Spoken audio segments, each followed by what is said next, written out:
안녕하십니까, 레필입니다. 8월 14일 두산 에너빌리티 보도록 하겠습니다. 증시 먼저 보겠습니다. 코스피 0.88% 상승했고요. 코스닥은 1.56% 상승했습니다. 양증시는 오늘 1% 정도 반등을 하면서 진행이 되었고요. 외국인 투자자는 코스피에서 3,900억 정도 매수, 기관 투자자는 1,100억 정도를 매도를 하면서 좀 다르게 움직였습니다. 코스닥은 외국인 투자자가 800억 매수, 기관 투자자가 8억 정도 매수를 하면서 마무리가 되었습니다. 자, 코스피는 어제 이어서 오늘도 이제 상승으로 진행이 되었고요. 2644포인트로 2600 중반선까지 반등을 하는데 성공을 하였습니다. 그래서 이제 어느 정도 갭을 메워주면서 코스피가 올라가주기 시작했고요. 121선을 찍고 좀 이제 올라가던 중에 크게 이제 급락을 두 번 맞고 아직까지도 그 하락세가 메워지지 않는 모양새입니다. 그래서 하락세가 메워지기 위해서는 2700선까지는 좀 올라가야 되는데요. 지금 이제 60포인트 남았다는 것을 보았을 때는 조만간 2700선을 다시 회복할 수도 있을 것 같습니다. 그래서 코스피가 완전하게 추세가 무너지는 것처럼 진행이 되었지만 빠르게 올라왔고요. 여기서 이제 원래 추세대로 상승 추세로 진입을 하는지 그런 것들을 좀 보도록 하겠습니다. 그래서 지금의 이러한 상황들은 사실 코스피가 좋지 않아서 그렇게 된 게 아니고 해외 증시에 대한 움직임들이 같이 동일하게 영향을 받은 그런 상황이었고요.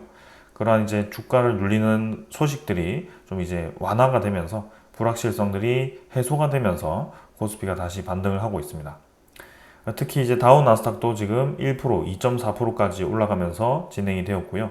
니케이도 0.5% 정도 올라가주고 있습니다. 그래서 오늘 이제 보시면은 이 미국 증시가 올라간 이유가 또 있거든요. 이제 경기 지표들이 다시 하나씩 발표가 되고 있는데 7월 달에 이제 PPI 지표가 이제 8월 달에 이제 발표가 되었죠. 근데 이제 둔화가 되었다라고 합니다. 그래서 미국 뉴욕 증시에서 3대 지수가 이제 일제히 상승 마감을 했는데 미국의 7월 달 생산 물가 지표가 PPI 지표가 예상치보다 상승률이 떨어지면서 인플레이션 압력이 완화되었다라는 기대감으로 이렇게 상승을 하였습니다. 그래서 PPI 지표 다음에 이제 CPI 지표도 이제 낮게 나온다면 확실히 이제 증시가 좀 좋은 방향으로 자리를 잡을 것 같고요. 그동안 이제 주가를 눌리던 요인들은 이제 경기 침체에 대한 과도한 우려였습니다. 그러나 경기 침체에 대한 방향과 사실 이 물가 상승 압력에 대한 완화 방향이 동일을 하긴 하지만 그런 속도의 차이가 좀 있다. 그러니까 물가가 잡히는 것과 고용 지표가 완전히 떨어져서 사람들이 실업률이 높아지는 것은 조금 다른 개념이거든요. 그래서 우리의 물가 지표, 소비자 물가 지표 이러한 것들이 떨어지면서 그런 실업률이 과도하게 높아지지 않는 그런 지점이 경기가 연착륙을 하고 있다는 그런 신호이기 때문에 그렇게 이제 증시가 좀 다시 원 상태로 회복이 되어 가는 것 같습니다. 그래서 저런 이 물가 지표가 이제 점점 떨어지는 것을 보았을 때는 올해 이제 금리 인하가 거의 기정사실화가 된 거고 인하 기대감이 이제 점점 커지고 있다. 그래서 이제 CPI 보고서가 내일 이제 발표가 되는데 예상보다 낮게 나오면 경기 둔화가 임박한 상황에서 금리를 0.5%를 0.5%를 떨어뜨릴 수 있다. 그러니까 B커트라고 얘기를 하는 거죠. 그래서 다시 증시의 활성화를 또 불어넣을 수 있는 유동성 자금들이 풀릴 수 있기 때문에 그러한 것들을 좀 지켜볼 필요가 있겠다라고 말씀을 좀 드립니다. 자, 그럼 전체적인 상황을 좀 보았을 때는 코스피가 지금 떨어질 확률보다는 올라갈 확률이 점점 높아지고 있죠. 여기서 이제 소비자 물가 지표가 갑작스럽게 급등을 한다. 이러면 이제 사실 뭐 할 말은 없겠지만 이러한 이 지금 이제 고용 지표라든지 생산자 물가 지표라든지 이러한 추세들을 보았을 때는 소비자 물가 지표도 낮게 나올 가능성이 굉장히 높아 보입니다. 그러면 이제 9월 달로 진입을 했을 때 이제 대선을 앞둔 그런 상황에서 금리 인하가 시작될 가능성이 굉장히 높고 그 상황에서 증시가 이제 어떤 반응을 하는지 좀 지켜보면 될 것 같습니다. 그래서 경기 이 우려감으로 하락에 대한 우려감으로 0.25에서 0.5% B커트를 이제 한다. 금리 인하를 빠르게 한다라고 하면 이제 우리가 이 원래는 이제 금리 인하가 시작되면 오히려 증시는 떨어질 거라고 이제 분석이 되어 있지만 이렇게 B커트로 들어가게 되었을 때는 또 다른 방향으로 진행이 될 수 있다. 오히려 더 올라갈 수도 있다라는 생각이 좀 듭니다. 그리고 설사 이제 금리 인하가 시작되었을 때 주가가 좀 떨어지더라도 지금은 금리가 워낙 이렇게 높게 유지가 되고 있기 때문에 조금 내린다고 되는 게 아니죠. 매번 이제 매월 이렇게 물가지표 눈치를 보면서 계속 떨어뜨려 가지고 적어도 이제 2%대까지는 금리를 떨어뜨려야 됩니다. 그러면 지금 5.5% 수준의 이 미국의 금리인데 그게 2%까지 떨어지기 위해서는 3.5%가 떨어져야 되고요. 0.25%씩 매달 떨어뜨린다고 하더라도 상당 기간 오랫동안 금리를 떨어뜨릴 수밖에 없다라고 결론이 나오게 됩니다. 그래서 또 FOMC에 대한 금리 정책이 매달 열리는 게 아니기 때문에 또 1년에 몇 번 기회가 없기 때문에 그러한 것들을 다 고려했을 때는 지금 이제 속도를 좀 내야 된다. 그랬을 때 장기적으로 금리가 떨어지고 이제 환율도 정상적으로 떨어질 거고 모든 물가 지표가 떨어진다라고 했을 때는 우리나라 증시에 대한 반등 가능성이 굉장히 높아 보인다라고 말씀을 드리고 싶습니다. 그래서 일단 내일 CPI 지표가 어떻게 발표되는지 한번 지켜보도록 할 거고요. 오늘이겠네요. 네, 그죠? 그래서 한번 지켜보겠습니다. 코스닥도 이제 1.5% 정도 올라왔습니다. 그래서 여전히 이제 뭐 완전한 하락 반등은 못했지만 코스피와 유사하게 진행이 되고 있고요. 금리가 좀 인하되면서 시장이 활성화되기 시작한다면 확실히 여기 있는 기술주들이 힘을 받을 겁니다. 그 시간까지는 좀 더 시간이 필요해 보이고 적어도 내년에 들어갔을 때는 코스닥이 다시 힘을 받고 있지 않을까라는 기대감을 가지고 있습니다. 외국인 투자자, 기관 투자자는 뭐 크게 지금 움직임 없었고요. 네, 가볍게 넘어가도록 하겠습니다. 그 다음에 이제 코스피에서는 지금 외국인 투자자가 한 3,900억 정도 매수를 진행해 주었고요. 다행히 이제 매도를 더 이상 진행하지 않고 4일 정도 매수를 해주면서 계속 이제 코스피에 다시 매수를 진행해 주고 있습니다. 그러나 뭐 많은 물량 아니었고 다 합쳐봤자 5천억 정도 수준이기 때문에 아직까지는 섣불리 판단하기는 어렵다. 그래서 조금 더 이 증시에 대한 분위기를 살펴보자 라고 말씀을 드리겠습니다. 금융투자 위주로 이제 기관 투자자 매도가 좀 있었고요. 나머지는 크게 매도 없었기 때문에 넘어가도록 하겠습니다. 자, 그 다음에 환율 시장 보겠습니다. 환율은 지금 8.8원 정도 떨어졌고요. 1356원으로 진행이 되고 있습니다. 미국의 이제 물가 지표가 낮게 나오니까 이제 금리 인하에 대한 시그널이 점점 나오고 있죠. 그래서 뭐 원래 이 방향이 맞습니다. 환율은 계속 떨어져야 되고요. 굉장히 늦게 떨어졌다. 그래서 꾸역꾸역 버티던 구간이 이제 조금씩 아래로 떨어지기 시작했고 아마도 1300원 초반 그 아래로 빠르게 지금 떨어져야 되는 그런 시기이다라고 생각이 듭니다. 그래서 이미 지금 우리는 이전에 볼 수 없었던 그런 데이터에 너무 오랫동안 진입을 했고요. 그 무서웠던 이제 이 금융위기 때도 바짝 이제 환율이 올랐다가 이렇게 피크를 찍고 빠르게 떨어졌는데 지금 이제 바짝 올라갔다가 계속 여기서 머물러 버리는 그런 상황이 벌어졌기 때문에 이제는 서서히 좀 떨어져야 된다. 그래서 적어도 이제 이전에 머물던 고점 1250원 아래로 환율이 다시 재진입을 해서 머물러야지 시장이 정상적으로 돌아왔다라고 판단을 할 수 있을 것 같다라고 보여집니다. 자, 그래서 환율도 이제 내려가기 시작합니다. 그리고 이제 뭐 국채 금리도 마찬가지겠죠. 채권 시장도 3.8%대로 진입을 했고요. 3.84%입니다. 그래서 3.9%대에서 조금 떨어지는 모습이고요. 점점 떨어지겠죠. 이것도 마찬가지로. 그래서 연중 이제 저점을 도달했습니다. 지금 점점 이제 요 5%대 근처까지 올라갔던 이제 구간은 다시는 이제 오지 않을 것 같고요. 3%대 중반으로 진입을 하면서 서서히 떨어지기 시작할 겁니다. 2% 중반, 1%대까지도 떨어질 수 있을 것 같은데 한번 장기적으로 어떤 방향으로 가는지 보면 좋을 것 같습니다. 지수 선물은 미국 증시, 유럽 증시 뭐 크게 지금 변화는 없고요. 보합 수준이기 때문에 넘어가도록 하겠습니다. 그래서 오늘 발표될 CPI 지표에 따라서 시장에 대한 움직임이 좀 달라질 수 있을 것 같고 만약에 이제 예상치보다 떨어진다 그러면 미국의 증시, 그 다음에 우리나라 증시도 일단 내일은 휴장이지만 금요일에 좀 더 힘을 받을 거라고 생각이 됩니다. 자, 오늘 여기까지 하고 종목으로 넘어가도록 하겠습니다. 두산 에너빌리티 보겠습니다. 20원 상승해서 0.1% 정도 상승했고요. 18,170원 정도로 진행이 되었습니다. 뭐 오늘 크게 변화는 없었고요. 시간의 거래도 평소처럼 지금 별로 없었습니다. 최근에는 거래량이 굉장히 부족한 모습이고 18,220원으로 50원 정도 올라갔지만 크게 의미는 없는 상황입니다. 오늘 거래량은 더 줄었죠. 190만 주 정도로 사실 하루 종일 거의 거래가 없었다라고 봐도 무방합니다. 그래서 전날 거래량보다 지금 100만 주 정도가 줄어들었고요. 이전에 이제 한참 거래에 힘 실리면서 2만 원대를 돌파하고 유지를 하다가 좀 떨어지기 시작했는데 그 이후에 지금 볼 수 없었던 거래량까지 떨어졌습니다. 그래서 평소보다 엄청나게 이제 적은 거래량이고요. 거의 최소치라고 봐도 무방한 거래량입니다. 상장주가 6억 4천만 주인데 190만 주 정도면 사실 뭐 1%가 이제 640만 주고 그의 이제 3분의 1 수준이기 때문에 0.3%밖에 지금 거래가 되지 않았다라고 볼 수 있습니다.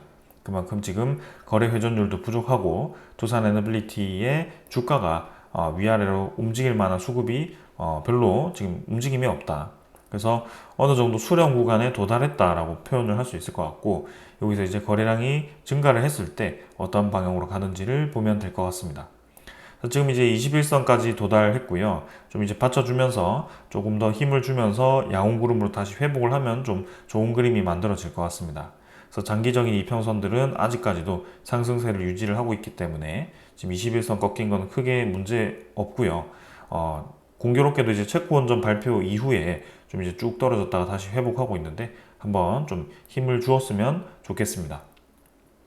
자, 그래서 양온구름이기 때문에 양온구름 안으로 다시 진입을 하면서 위로 좀 힘을 받으면서 이 횡보하던 구간에 다시 진입을 해서 이제 2만원 중반으로 좀 도달을 했으면 좋겠습니다. 그래서 한번 쭉 줄어들다가 여기서 피크가 이렇게 쭉 나오듯이 지금도 거래량이 쭉 줄다가 한번 거래를 힘을 주는 그런 시기가 올 텐데요. 그게 이번 주 금요일이 될지 다음 주가 될지는 한번 지켜보도록 하겠습니다. 거래량 아까 다 설명드렸고요. 200만 주밖에 되지 않습니다. 그다음에 투자 수급도 지금 거래가 없기 때문에 별로 눈에 띄는 수급이 없습니다. 어제도 그렇고 오늘도 그렇고 그래서 외국인 투자자 8,000주 매도, 기관 투자자 13,000주 매도하면서 거의 매수 매도 없었습니다. 금융투자 23,000주 매도했고요. 나머지는 약하게 매수하였습니다. 그래서 적절하게 넘어가도록 하겠습니다. 그래서 이제는 두산 에너빌리티를 막 공격적으로 매도하거나 뭐 이탈하거나 이런 수급은 보이지 않는 것 같습니다. 합병 발표 이후에 연기금 투자자가 좀 꾸준히 이탈하는 모습이 좀 보여서 우려스럽기도 했는데요. 오히려 이제 8월 7일부터 옵션 만기 근처에서부터는 매수로 좀 접근을 하는 모습이었습니다. 그래서 매도했던 물량을 지금 꽤나 이제 많이 메워 주어서 합병과 직접적으로 관련되어서 매도를 했다라기보다는 이제 체코 원전 수주 발표 때 이탈했던 물량, 그다음에 합병 당일에 이제 공시 당일에 이탈했던 물량 한 저 200만 주 정도 수준이 이탈되었다 이렇게 볼 수 있을 것 같습니다. 그런데 이제 MSCI 리밸런싱 관련해서 이 연기금 투자자가 어떻게 움직일지는 조금 더 봐야 될 것 같고요. 크게 지금 지분율을 엄청나게 줄이고 있지는 않은 것 같다라고 보여집니다. 그리고 이제 외국인 투자자가 좀 이제 공격적으로 움직이던 그런 상황에서 지금 이제 최근에는 움직임이 좀 멈추었는데요. 조만간 이제 거래량이 붙었을 때 어떠한 수급이 움직이는지를 한번 지켜보도록 하겠습니다. 자, 그 다음에 이제 공매도 잔고 한번 살펴보도록 하겠습니다. 잔고가 지금 한참 바짝 올라가다가 며칠 전에 꺾이기 시작했고 어제는 좀 올라갔었는데 오늘은 또 이제 한 10만 주 정도가 상환이 되면서 139만 주로 마무리가 되었습니다. 그래서 꾸역꾸역 이제 계속 몇 주간 늘려오던 공매도 잔고가 좀 줄기 시작합니다. 다행히. 그래서 8월 5일자로 피크를 찍고 옵션 만기부터 지금 줄기 시작하면서 130만 주대로 다시 감소하기 시작했고요. 요게 이제 이번 주에 다시 추가적으로 감소를 하는지는 며칠 뒤에 좀 보도록 하겠습니다. 그래서 우리의 우려대로 막 이제 공매도 잔고가 계속 늘어나서 다시 500만 주, 뭐 600만 주 이 수준까지 올라가지는 않은 것 같고요. 조금 시간을 두고 본다면 다시 정상화 수치로 돌아올 것 같습니다. 그리고 이제 예비 공매도 잔고라고 할 수도 있는 대차 잔고가 사실 더 이상 늘어나지 않는다라는 점. 그래서 지금 어제도 상환이 많이 진행이 되어서 1240만 주대로 진행이 되고 있는 상황이고 오늘은 지금 이제 데이터가 아직 나오지는 않았는데 대차 잔고 뭐 크게 상위 종목에 위치는 하지 않은 것 같습니다. 그러나 뭐 별로 움직임 없었을 것 같다. 그래서 1200 중반 정도로 대차 잔고 별로 움직임 없었을 것 같다라고 생각하시면 될 것 같고 넘어가도록 하겠습니다. 그리고 이제 신용융자도 보시면 사실 이전에 체코 원전 발표 당시에 신용융자가 꽤나 이제 많이 늘어났었습니다. 그게 이제 1340만 주 정도로 좀 바짝 늘어났었는데 지금 이제 그 물량도 대부분 줄어가지고 1090만 주 정도로 평소와 유사한 수준으로 떨어졌고요. 그래서 그만큼 이제 수렴했다라고 볼 수가 있을 것 같습니다. 외국인 추적 물량은 6,000주에서 8,000주 정도 매도로 잡혔고요. 전날과 오늘 뭐 거의 변화 없었습니다. 그래서 21.27% 정도로 보유율은 유지가 되고 있습니다. 거래원도 뭐 별로 움직임 없죠. 네, 그래서 가볍게 넘어가도록 하겠습니다. 자, 이제 오늘 뭐 이 기술적인 부분들 넘어가도록 하고요. 종목 소식들 좀 전해드리도록 하겠습니다. 제가 오늘 장표들을 좀 많이 띄워놨는데요. 설명드릴 것들이 좀 있기 때문에 한번 말씀을 드리려고 합니다. 자, 일단 먼저 전해드릴 소식은요. 네, UAE가 지금 필리핀과 원자력 에너지 협력 강화 협의를 하였습니다. 정말 좀 뜬금없는 움직임이죠. 필리핀과 UAE가 원자력 에너지 협력 강화를 한다.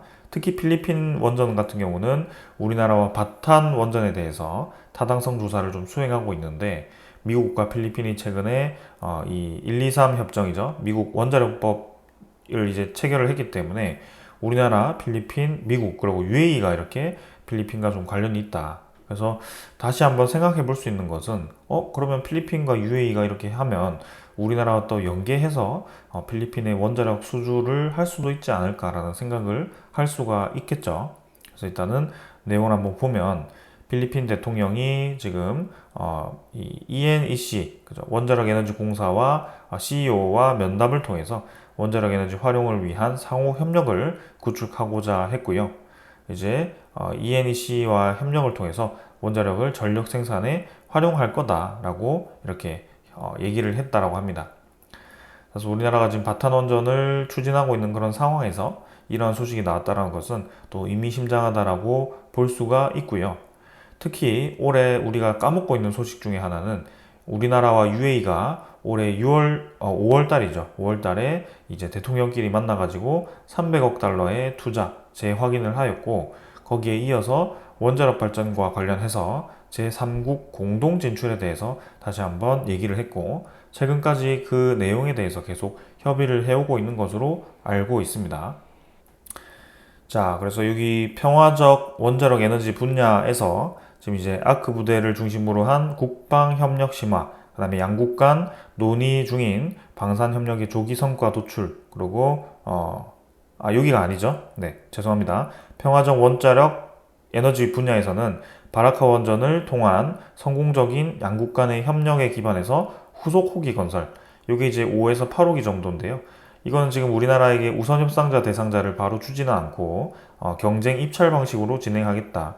그게 지금 하반기에 이 입찰을 마무리하겠다라는 목표로 진행이 되었었는데 지금 아직 8월 중순인데 구체적인 일정과 소식은 들려오지는 않고 있습니다. 근데 지금 거기에 이어서 연료 공급망, 소형 모듈 원전 등의 분야에서 협력 가능성을 계속 모색하고 그 다음에 원전 등의 제3국 공동 진출, 중소벤처 분야, 지식재산권 분야에서 양국이 협력하자라고 얘기를 또 하였습니다. 그런 면에서 이제 필리핀 시장에서 또 이제 우리가 또 필리핀과 UAE가 원자력 협정을 저렇게 맺는 것 자체가 눈에 띈다라고 할 수가 있을 것 같고요.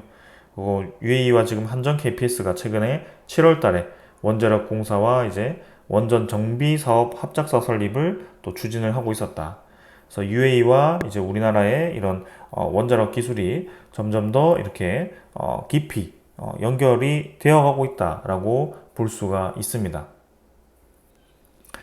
슬슬 이제 UAE의 후속 호기 건설 관련, 그 다음에 3국 공동 진출 관련해서 좀 소식이 들려와야 될 것 같고요.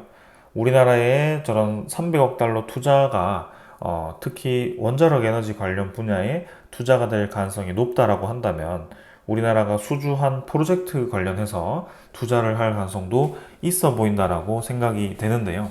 그게 어떠한 방식으로 투자가 될지는 조금 더 지켜보도록 하겠습니다. 지금 필리핀도 얘기가 나오긴 했지만 사실 가장 큰 이제 UAE 원전과의 협력으로 공동 진출을 하자고 하는 첫 번째 프로젝트는 영국 프로젝트입니다. 지금 이제 체코 원전 수주가 되었을 때 계속 이제 체코 원전을 뭐 덤핑 수주라고 폄하하면서 얘기하는 게 영국 수주 때 우리나라가 이 우선 협상자까지 갔다가 비용으로 인해서 포기를 했지 않냐, 그런 예를 자꾸 들고 있는데요.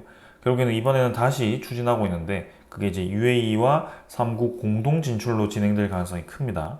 그래서 우리나라의 펀드 자금력으로만은 좀 부족할 수 있기 때문에 이렇게 든든한 UAE와의 공동 진출로 서로 이익을 얻고, UAE는 우리나라 쪽에 또 자국 내 후속 호기 건설을 맡김으로써 또 서로 윈윈할 수 있는 구조가 될 수 있다라고 볼 수 있습니다.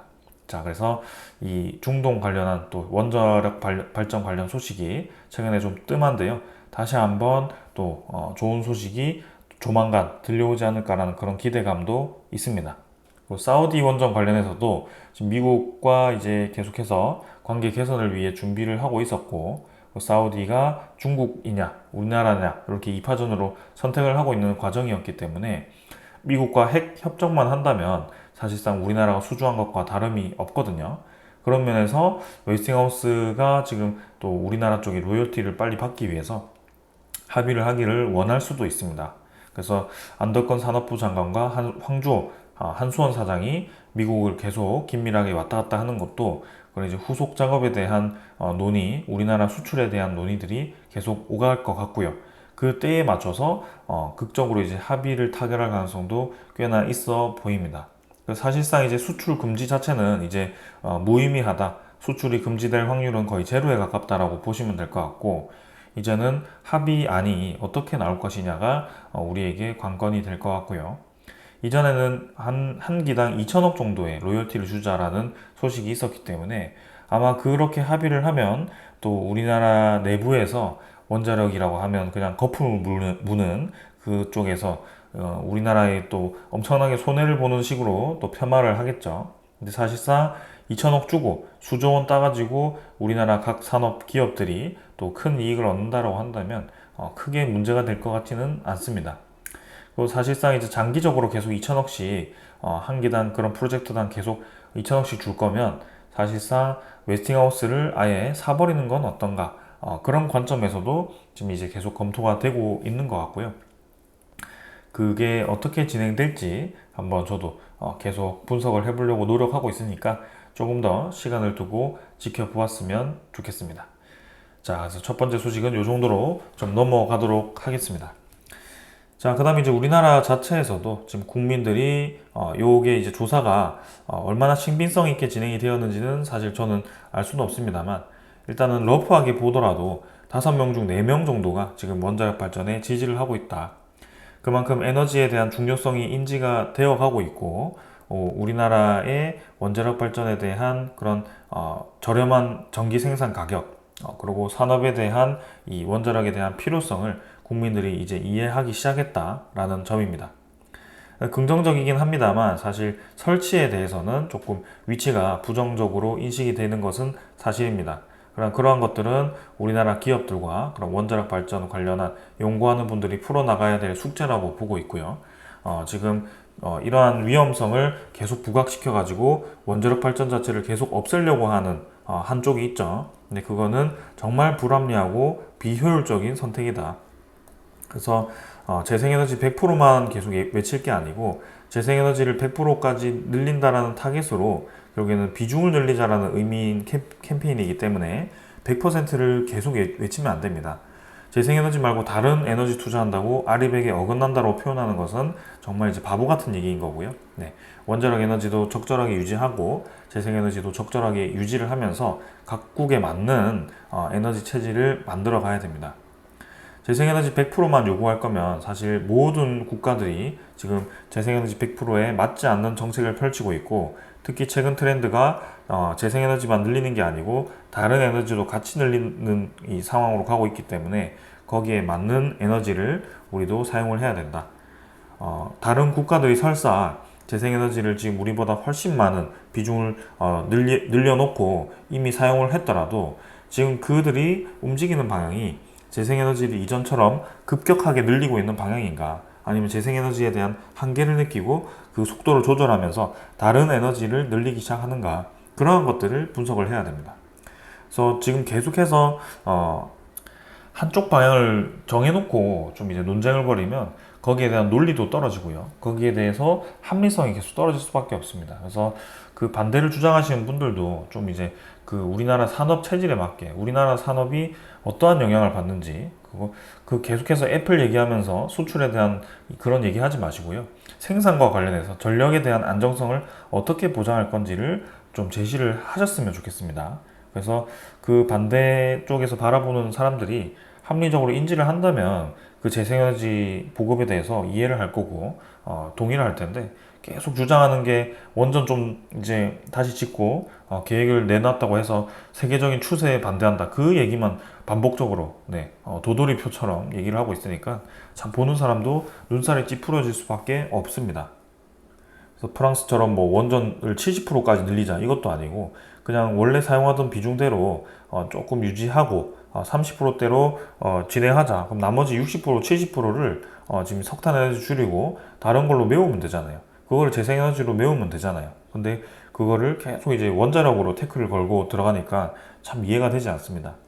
재생에너지를 그렇게 늘릴 거면 석탄에너지를 빠르게 더 줄이고 재생에너지를 더 늘리는 게 맞지 원전 비중을 줄이고 재생에너지를 늘리자라는 것은 저는 정말 이해가 되지 않습니다. 그거는 친환경에 대한 목표가 아니라 원전 탈원전을 위한 목표라고 생각될 수밖에 없고 그런 이 움직임이다. 그래서 거기에 맞는 방향으로 좀 진행을 했으면 좋겠고 이번에 이제 고준위 특별법에 대한 통과가 8월 달에 꼭 진행이 되었으면 좋겠습니다. 그리고 11차 전력 수급 기본 계획도 우리나라에 맞게 좀 진행을 했으면 좋겠고요. 10%대에서 28%대로 비중을 늘리는 것은 절대 적은 비중이 아닙니다. 네. 그래서 다른 국가들 비교해 봤을 때 지금 2030년까지 전체 전력 소비량 중에 18%를 재생에너지로 늘리는 국가는 단 한 국가도 없을 거라고 저는 확신할 수 있을 것 같고요. 그동안 많이 늘렸기 때문에 속도 조절을 한다라고 보신다고 한다면 우리나라가 이렇게 빠르게 따라잡는다고 했을 때 충분히 그 뒤에 적절하게 비중이 맞춰질 거라고 생각이 됩니다. 그리고 사실상 우리나라는 재생에너지에 불리한 위치에 있기 때문에 그러한 환경들도 고려를 해야 되고 무조건 남 따라 해야 된다는 것은 맞지 않습니다. 그래서 우리가 뭐 영어권 국가가 아니고 전 세계에서 우리나라만 한글을 사용하고 있다라고 해서 다른 나라 언어를 이제 우리가 배워야 된다. 우리도 영어를 국가 언어로 바꿔야 된다. 이게 아니잖아요. 우리는 우리나라에 맞는 언어를 사용하고 있는 거고 그렇게 이제 한글로 최적화를 시켜서 거기에 대한 강점을 지금 살려가지고 IT 강국이 된 거고요. 그러한 이제 상황인데 에너지도 사실 마찬가지거든요. 다른 나라가 뭐 해상풍력, 태양광 깐다고 해서 우리나라가 계속 그쪽으로 몰두를 해가지고 모든 에너지원을 거기에 맞춰야 된다? 그건 맞지 않습니다. 우리나라는 해상풍력이 불리할 수도 있고요. 태양광 입장에서도 땅이 넓게 평지가 엄청 넓게 펼쳐진 국가가 아니기 때문에 이 엄청나게 이 거친 산들이 많은 이 상황이기 때문에 거기에 맞는 에너지를 써야 된다라고 계속 주장을 하고 있습니다. 그래서 그러한 것들을 전체적으로 고려를 했으면 좋겠고요. 탈원전을 이 목표로 두고 역으로 계속해서 거기에 맞는 논리를 펼치기 위해서 그렇게 좀 이 주장을 하지 않으셨으면 좋겠습니다. 자, 그래서 두산 에너빌리티로 다시 돌아와서 계속 추가적인 얘기를 드리면 자, 이제 반기 보고서가 발표가 되었습니다. 그래서 반기 보고서에 대해서 대충 좀 짚고 넘어가도록 하겠습니다. 뭐 실적에 대해서는 여러분들은 이전에 두산마켓에 대한 실적이 좀 감소해서 줄어들었다. 그리고 두산 에너빌리티의 개별 실적이 좀 증가했다는 것은 다들 알고 계실 겁니다. 그래서 일단은 원재료 및 이제 생산 설비 요것도 이제 그때 확인을 했기 때문에 넘어가도록 하고요. 자, 이제 수주 현황에 대해서 좀 보시면 자, 뭐 올해는 사실 크게 큰 건들이 수주 건들이 없긴 없습니다. 그러나 이제 이러한 짜잔한 가스터빈 관련한 그 다음에 복합화력 관련한 건설 관련한 이 수주 건들이 조금씩 있고요.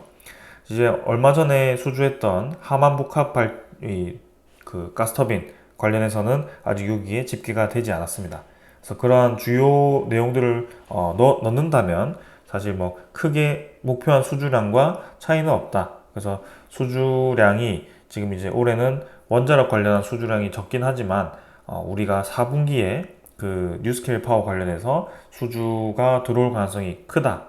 그래서 그 뉴스케일 파워가 이제 앞으로 새로운 시장에 대해서 좀 크게 확대될 가능성이 크기 때문에 그런 미래에 대한 가능성에 대해서 조금 더 초점을 두고 투자를 하면 좋을 것 같습니다. 자, 그리고 뭐 주요 계약, 연구 활동 같은 경우를 좀 보시면 기업이 바라보고 있는 그런 시장에 대한 미래를 볼 수가 있습니다. 그래서 가스터빈은 H+급 모델 과제, 그 다음에 SMR은 뉴스케일 파워 제작을 위한 자동 용접 시스템, 그 다음에 발전 관련해서는 암모니아 혼소 관련한 발전으로 CO2 저감, 수소 가스터빈을 이제 이렇게 스케일업을 개발해서 이렇게 중형 GT 전소, 그죠? 아직은 대형까지는 기술이 조금 무리가 있는 것 같습니다. 그래서 차츰차츰 이제 모델에 대한 용량을 높여갈 것 같고요. 그래서 수소 같은 경우는 암모니아 크래킹 기반 기술, 그러니까 수소를 운반하기 위해서 필요한 암모니아를 이제 가져와서 암모니아를 크래킹, 깨가지고 수소를 역으로 만들겠다. 수소 발전 관련해서 결국엔 수소 가스터빈을 활용할 때 공급돼야 되는 수소가 있는데 그 수소를 암모니아로 크래킹을 해가지고 공급을 하겠다라는 그런 플랜트를 연구를 하고 있는 것 같습니다. 그러니까 수소에 대한 유통과 수소에 대한 공급, 수소를 활용해서 발전하는 그런 과정을 모두 다 턴키로 두산에너빌리티가 진행하겠다라고 보여집니다.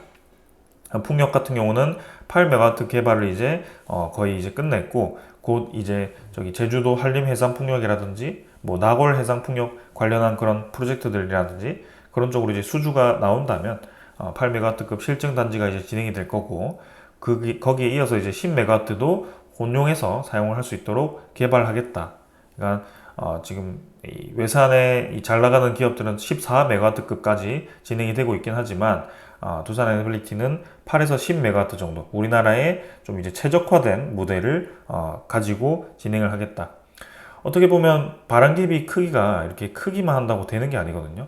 이게 또 블레이드가 커지면 커질수록 무게도 있을 거고 그 돌리는데 힘이 많이 들어갈 겁니다.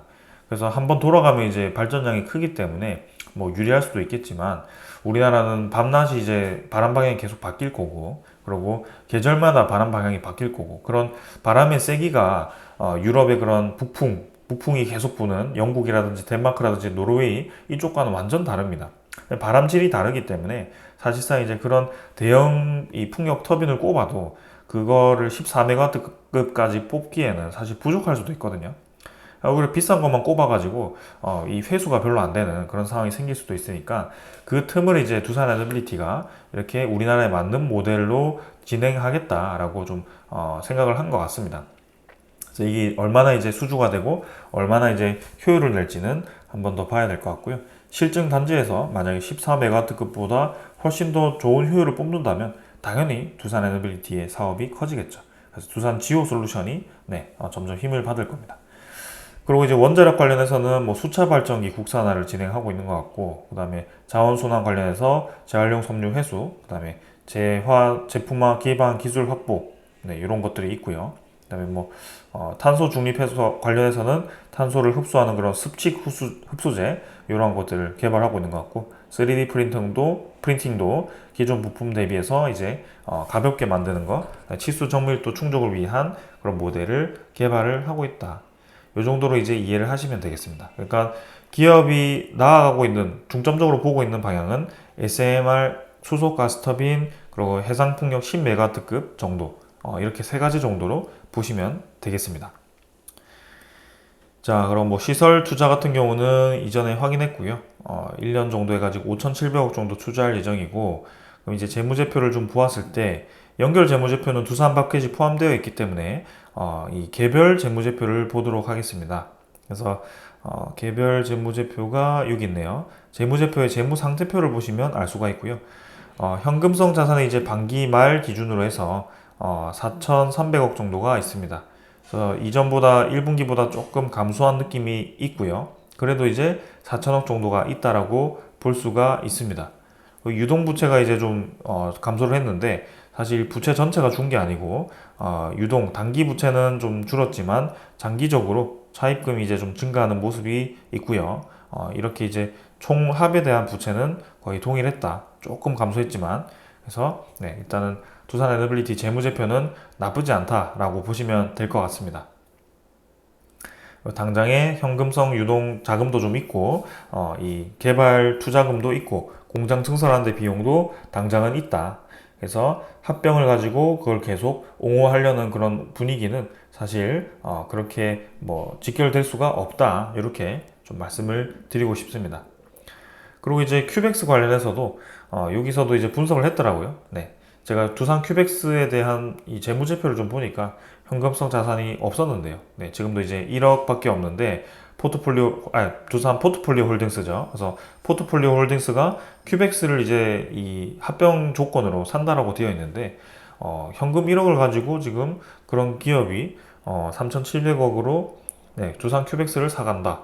결국에는 차입금을 통해서 사가겠다, 무리하게 가져가겠다라는 뜻이고, 그렇다는 말은 두산 에너빌리티에 현금성 자금으로 보급한다는 그 자금 자체가 두산 큐벡스를 통한 두산 포트폴리오를 통한 그런 이제 차입금으로 들어가는 거다. 그리고 두산 큐벡스 자체가 사실 가치가 더 큰 기업인데 그 딱 맞는 자본금에 맞게만 그렇게 그 현금을 지급해가지고 가져가는 거고요. 그리고 배당 관련한 기업이기 때문에 그런 배당금을 가지고 또 이제 장기적으로 보았을 때는 두산 지주사에게 유리한 방향으로 진행이 되는 것 같다. 그래서 지금 이제 결국에는 이복현 금감원장이 또 한 번 이 초강수를 두었죠. 네, 운용사 의결권 행사 사례를 살피겠다. 직접적으로 두산 관련한 것 때문에 진행한다라고는 아니지만 지금 이제 이 운용사 의결권 행사를 사례를 살피겠다라고 하는 것 자체가 이제는 이 합병 관련해서 반대 의결에 대해서 좀 압박을 하겠다라고 그런 의미가 좀 보여진다라고 볼 수가 있습니다. 그래서 주주 권익 침해 사례에 대한 펀드 의결권 행사 현황을 지속적으로 점검해서 미흡 사례를 실명 공개를 하겠다. 자산운용사로서의 의결권 행사를 책임있게 하라라고 압박을 하는 것 같습니다. 그래서 지금 전체 운용사 중에 96.7%는 의결권 행사 및 불행사 사유에 대한 구체적인 판단 근거를 제시하지 않았기 때문에 불성실하게 의결권을 행사를 해왔는데, 이번에는 네임 앤 쉐임이라고 해서 그 실명 공개를 함으로써 자산운용사에 대한 네임들을 이제 평가를 하겠다라고 얘기를 합니다. 그래서 그게 지금 이제 내달 25일 그런 인적 분할 관련한 임시 주주총회를 앞두고 그렇게 진행이 되는 것이기 때문에 사실상 두산 에너빌리티 포함해서 그런 두산 그룹사의 이 합병 의결권에 대해서 자산 운용사들이 적극적으로 표결을 할 가능성이 커졌습니다. 그래서 연기금과 이게 적극적으로 그런 결과를 공유를 해야 되고, 연기금 취하자도 이러한 눈초리를 받을 거고 압박을 받을 거라고 예상이 되기 때문에 지금 주가가 이렇게 떨어져 있음에도 불구하고 합병에 찬성할 이유가 사실 전혀 없죠. 그래서 적어도 그런 이 당위성을 마련하기 위해서는 회사 측에서는 무조건 주가를 올려야 된다. 아직까지도 이제 부족합니다. 그래서 지금 뭐 바켓보다 오히려 두산 에너빌리티가 문제다, 매수 청구권이 문제다라고 얘기가 좀 나오고 있는데요. 거기에 대한 이제 명분은 두산 바켓은 1조 5천억이고 에너빌리티는 6천억 정도밖에 매수 청구권이 되지 않기 때문에 에너빌리티가 좀 더 위험하다라고 표현이 되어 있습니다. 근데 그건 사실 저는 분석이 좀 틀렸다라고 보는 것이, 에너빌리티는 매수 청구권이 2890원이고요. 두산 바켓은 매수 청구권이 5만 원대입니다. 그래서 비용 자체가 사실 2배 이상 차이 나는 게 맞고요. 약 2.5배가 되는 게 맞죠. 그렇게 보면 에너빌리티는 사실 바켓이나 주식수로 거의 동일하다라고 볼 수밖에 없습니다. 그리고 두산 바켓 오늘 이제 주가가 좀 오르긴 했지만 여전히 매수 청구권 대비해서 20% 이상 지금 주가가 떨어져 있는 상황이고요. 두산 에너빌리티는 한 10% 정도 떨어져 있기 때문에 사실 바켓 주주분들이 조금 더 적극적으로 반대를 하고 매수 청구권을 행사할 가능성이 큽니다. 그래서 이게 지금 이제 9월 이 초까지 10일까지 어떻게 되는지를 봐야 될 것 같고요. 지금 이제 여러분들이 반대 의사를 표시하지만 그 반대 의사는 증권사에게 표현을 하는 것이기 때문에 직접적으로 지금 반대 의사가 회사 측에 들어갔다라고 할 수가 없습니다. 그래서 진짜 반대 의사는 9월 10일부터 이제 그 전자투표로 인해서 들어가는 그 두산 에너빌리티가 직접 관리하는 그쪽에 반대가 들어가야 되고요. 증권사가 이제 대리로 아마 신청을 하겠죠. 그래서 저는 직접 신청을 할 거고요. 9월 10일에. 그 전까지는 이제 어떻게 될지는 아직 더 봐야 된다. 약 남은 한 달 동안 주가가 올라가느냐 마느냐에 따라서 이게 달라질 수가 있다. 그래서 그 사이에 계속 이제 주가를 주목해보자라고 말씀을 드리는 겁니다.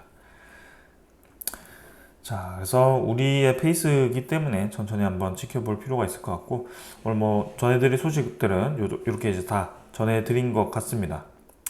자, 그리고 이제 뭐 이 또 풍문 보도 공시가 나왔죠. 이거에 대해서 계속 기다리시는 분들이 좀 있는 것 같아요. 근데 이거는 사실 이제 재공시 예정일이 11월 13일이라고 해서 11월 13일에 이 관련한 소식이 나오려고 예상해서 이렇게 날짜를 잡은 게 아니고요. 이렇게 풍문 보도가 나오게 되면 의무적으로 이거에 대해서 해명을 해야 됩니다. 그러니까 결국에는 확정이 되지 않은 소식에 대해서 언론사가 뿌렸을 때 여기에 대해서 해명하는 과정이다라고 보시면 되고, 지금 이제 8월 16일로 이렇게 잡혔던 것도 거기에 대해서 이 의무 기간에 딱 맞춰서 한 달 준 거고, 그 한 달 뒤에는 이제 뭐 4개월 정도 잡힌 거고, 3개월이겠네요. 그 3개월 다음은 뭐 6개월이겠죠. 그런 식으로 늘어나는 거기 때문에 여기에 대해서 깊게 생각하지 않으셔도 됩니다. 그냥 의무적으로 아직 확정되지 않았다, 계속 그렇게 얘기를 할 거고요. 확정된 이 수주 소식, 확정된 본계약으로 인해서 이 한수원과 두산 에너빌리티와 계약하는 그날까지는 계속 미확정이라고 사측에서 표현을 할 겁니다. 그래서 내년 3월까지는 적어도 이렇게 풍문 보도에 대해서 미확정이라고 소식이 나올 거기 때문에 가볍게 지켜보시면 될 것 같고요. 결국엔 주가 자체는 저렇게 뭐 미확정이니 확정이니 이게 중요하지 않습니다. 우리가 지금 주가를 움직이기 위해서 가장 중요한 것은 체코 원전 본계약 당연히 할 거라고 다들 생각할 겁니다. 근데 그 본계약 이전에 웨스팅하우스가 이제 어떻게 해결될 건가? 이 웨스팅하우스도 사실 우리가 지금 80에서 90% 합의할 거라고 확신을 하고 있습니다. 네. 근데 그 10%를 가지고 계속 주가를 찍어 눌렸던 거고, 그게 지금 25,000원에서부터 15,000원까지 떨어졌던 건데, 이제 그거를 해명을 해서 합의를 했다라고 확정을 해버리면 이 주가는 다시 위로 향할 겁니다. 적어도 그날 10% 이상, 20%까지도 충분히 힘을 받아서 올라갈 거라고 저는 보고 있고요. 우리가 기대하고 있는 그 2만원 중반까지 확실하게 빠르게 올라가게 될 겁니다. 그래서 그 소식이 언제 나오느냐에 따라서 두산 에너빌리티 포함해서 두산 그룹사들도 많은 영향을 받을 것 같은데요. 그게 나오기를 아마 기다리고 있거나 아니면 그게 나올 거라고 예상을 했거나 그 둘 중에 하나라고 봅니다. 아무튼 어떠한 방향으로 가던 간에 우리에게는 나쁘지 않은 방향으로 진행이 되고 있는 거고, 합병은 합병대로 그냥 지켜보자. 결국에는 뭐 다음 주가 됐던 다다음 주가 됐던 금감원에서 또 한 번 움직임이 있을 수 있다. 그래서 그쪽은 우리가 너무 스트레스 받으면서 몰두할 필요는 없을 것 같고, 지금 시장에 대해서 흘러가는 방향과 그리고 그 합병을 무리하게 추진했던 그런 이유에 대해서 소식이 나오는지, 그리고 웨스팅하우스와 같은 그런 합의가 진행되면서 UAE와 제3국 공동 진출이라든지, 그리고 이제 체코 원전 이외의 다른 프로젝트가 현실화가 되는가, 그리고 소형 모듈 원전 관련해서 뉴스케일 파워가 점점 시장을 확대하면서 두산 에너빌리티의 직접적인 생산 확대 주문을 하는가, 이러한 것들을 중점적으로 지켜보시면 되겠습니다. 그러면서 그 이상으로 올라가면 시장에 대해서 이제 물가가 잡히면서 금리 인하가 시작되었을 때 0.25%가 내려가는가, 0.5%가 내려가는가, 그게 이제 장기적으로 떨어지면서 코스피 전체가 올라가게 되었을 때 두산 에너빌리티도 같이 올라가게 될 건데, 거기에 대해서 어떻게 움직일 건가, 이렇게 보시면 되겠습니다. 사실 뭐 제가 두산 에너빌리티만 하기 때문에 두산 에너빌리티만 투자해야 된다, 이렇게 말씀드리는 게 아닙니다. 사실상 저는 뭐 반도체 관련 종목들도 괜찮게 보고 있고요. 최근에는 이제 반도체 관련 종목들은 많이 올랐다가 떨어졌기 때문에 오히려 많이 떨어진 2차 전지 관련 종목들이 지금 다시 주목을 해야 될 때다. 뭐 최근에 이제 이슈 때문에 좀 부정적인 관심도 많이 받았고 주가도 엄청나게 많이 떨어져 있는 상태이기 때문에 이러한 종목들을 좀 투자해 볼 만하다, 이거 제외하고요. 그래서 요것들도 또 따로 영상을 찍어서 좀 말씀드리고 싶은데 지금 최근에는 시간적 여유가 없어서 좀 진행을 하지 못하고 있습니다. 근데 금리가 떨어지기 시작하면서 이러한 종목들도 다시 한번 산업이 활성화되면 주목을 받을 것 같고요. 이렇게 다각화해서 좀 바라보시면 되겠습니다. 자, 그래서 여러분들 성공 투자를 할 때까지 저와 함께 좀 가시면 좋을 것 같고요. 계속해서 좋은 소식들 전달 드리도록 노력해 노력해 보겠습니다. 내일 이제 휴일이기 때문에 하루 쉬고 금요일에 뵙도록 하겠습니다. 감사합니다.